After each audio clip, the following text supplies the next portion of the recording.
primeiro no âmbito nosso aqui de gestor e não só do direito, é que foi um projeto unanimemente aprovado pelos presidentes de clube de Série A, B, C, enfim, assinaram o manifesto aí, mais de 50 presidentes de clube, até porque é uma coisa que a gente sempre falava, o projeto é opcional, não é obrigatório, né? Diferentemente de alguns países que editaram, você tem em Portugal lá, você tem a SAD, você tem na Itália a sociedade específica deles, a gente tem na Espanha também tem, na Alemanha também tem, cada país com a sua particularidade, e alguns é obrigatório aqui, não é. Né? Então, a gente já via muitos clubes que estavam dispostos a aceitar isso, mas já declarando que não optariam por isto agora.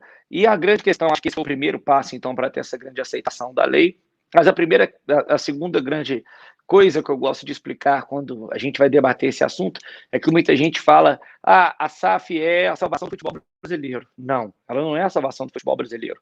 Ela é uma opção para quem quer seguir este caminho. E há alguns clubes, e o Cruzeiro, notoriamente e infelizmente é um deles, um Vasco, um Botafogo, alguns clubes grandes contraíram uma dívida de um tamanho que dificilmente você consegue captar recurso hoje de forma fácil.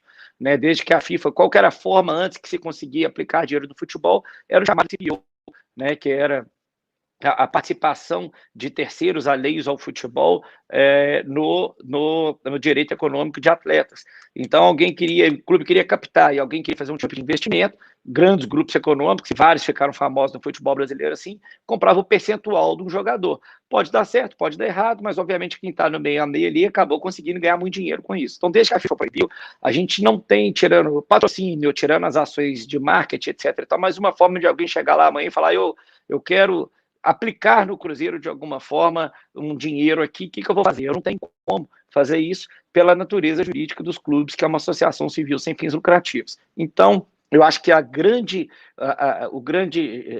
luz que a SAF, que a Sociedade Anônima do Futebol traz, é essa, é poder, então, permitir que os clubes captem recurso de forma mais segura para o investidor, porque no Brasil, todo mundo sabe o cenário de insegurança jurídica, o tanto que ele é grande, né? E um recurso de volume maior em curto prazo. E aí, claro, vai depender de cada clube estruturar de uma forma. Talvez o presidente que eu tenha mais falado sobre isso, o presidente do SES, do Botafogo, que já vinha falando disso há mais tempo, desde que os conhecidos irmãos Moreira Salles vinham falando em investir lá, e o Botafogo, por exemplo, vai adotar um modelo diferente do Cruzeiro, né? Aí cada clube vai adotar o seu. A gente se preparou se cercando daqueles melhores profissionais que a gente entende para dar credibilidade para o projeto. Então, primeiro o Cruzeiro fecha com a Ernst Young, a UI, que é uma grande empresa, para poder montar o seu modelo de governança, depois com a Álvares e Marçal, que é uma grande consultoria de turnaround, de caixa, para poder fazer o business plan, para poder mostrar para o investidor, dar aquela segurança de colocar o seu dinheiro, e, por fim, com a XP, para poder captar o recurso. Né? Então, o Cruzeiro segue um caminho diferente, e até porque o estatuto do Cruzeiro tem uma determinação que a gente só vai poder alienar 49% das ações. O Cruzeiro tem que ser detentor de 51%. O que segue, até de certa forma, a lei alemã. Né? Na Alemanha isso está previsto em lei. Lá os clubes, que a gente chama que são as associações, têm que deter 51% das ações. Então a gente pega o Bayern de Munique, por exemplo, ele tem até mais de 50%, e lá ele tem a Audi, tem uma parte, a Adidas tem outra, e acho que a Allianz tem outra, os três somados têm 47%, 48%, o resto pertence ao Bayern. Né? Então, isso lá é uma exigência legal. Aqui no Brasil não é exigência legal, depende de cada clube. Até onde eu sei, só o Cruzeiro tem essa exigência estatutária, nada impede que os seus clubes mudem aí depois.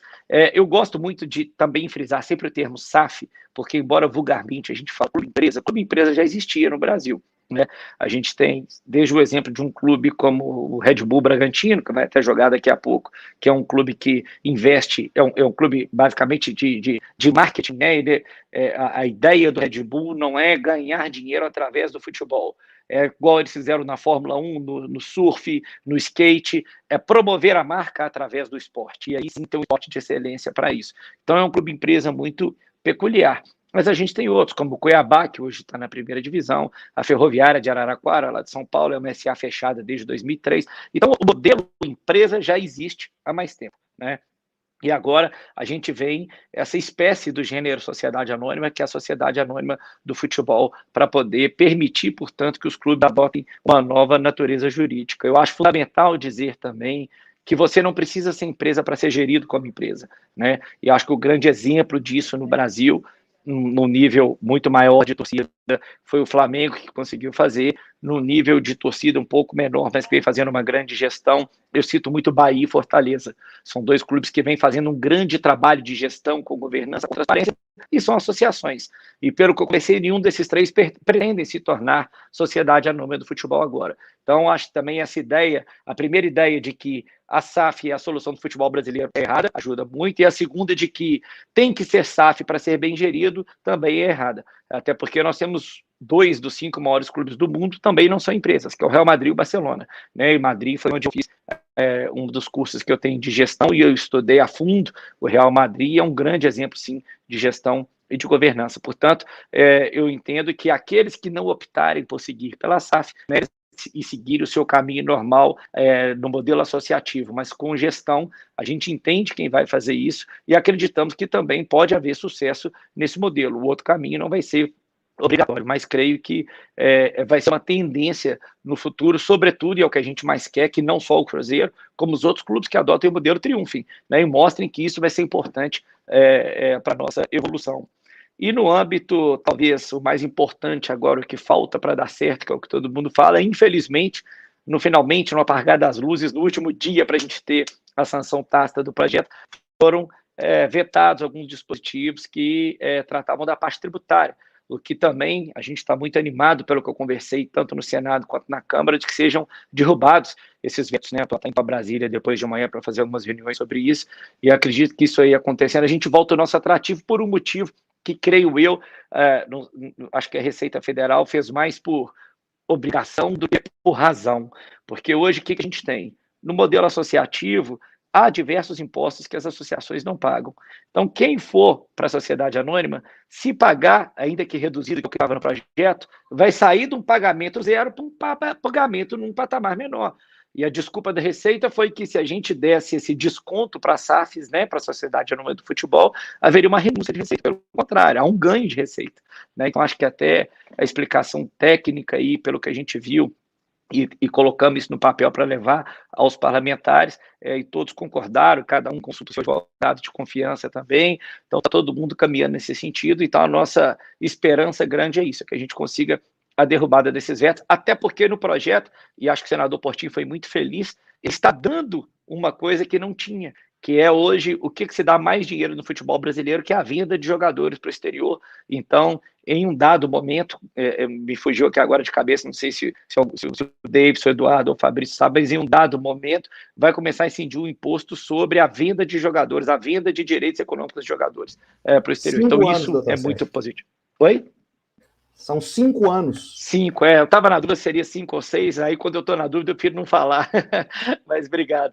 Então isso aí vai vir depois e acaba sendo um ganho para a Receita também, uma forma de compensação. Então, enfim, estamos muito animados, esperamos que haja derrubada desse veto, né, para que o projeto de lei funcione totalmente, nada impede, a lei já está em vigor, nós, inclusive, já estamos registrando o Estatuto Social do Cruzeiro como SA fechada, como o Cruzeiro Clube detentor de 100% das ações, e assim que derrubar esse veto e já estiver pronto para operacionalizar, a gente está terminando aí o nosso projeto com a Obras Marçal e com a XP para iniciar a captação de recursos. Então, acho que, assim, da parte prática, era um pouco do que eu queria falar no começo, porque eu tenho certeza, até porque da parte técnica, Davidson, Eduardo, Fabrício, aí sabem muito mais que eu para poder falar aí de SA, de tributo, de tudo que for, mas acho que essa experiência, a nossa vivência do dia a dia, e essas conversas de bastidor com outros presidentes, com o parlamento, acho que permite que a gente possa contribuir aí um pouquinho com vocês. Então, vou encerrando aqui, mas estou aberto aí para o debate, para a gente bater um papo mais profundo daqui a pouco também sobre o tema.